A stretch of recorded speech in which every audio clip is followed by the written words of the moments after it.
Bajaj finance रो जोर जबरदस्ती घरे पसी ईएमआई असुली करिबा पई कलेक्शन धारी धमक चमक देउथिबार अभियोग। सूचना अनुसार बलांगीर जिले में रोथिबा जोड़े ठिकादार मुना प्रधान एवं स्थानीय विक्रम छक निकट में रोथिबा प्रणय गड़तिया परिवार को ईएमआई पई दुई जण बजाज फाइनान्स कलेक्शन धारी घरे पसी असभ्य भाषा गाली गुलज करथिले। केवल सेतिकी नुहे जिनिसपत्र नहीं जिबा घटना भी एबे सामना को आसीछि।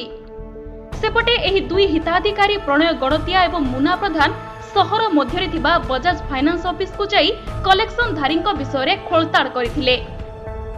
कलेक्शन पई आसीथिबा ए दुई जनक पाखे कोनोसी प्रकार आई कार्ड की कोनोसी प्रकार परिचय पत्र नथिला।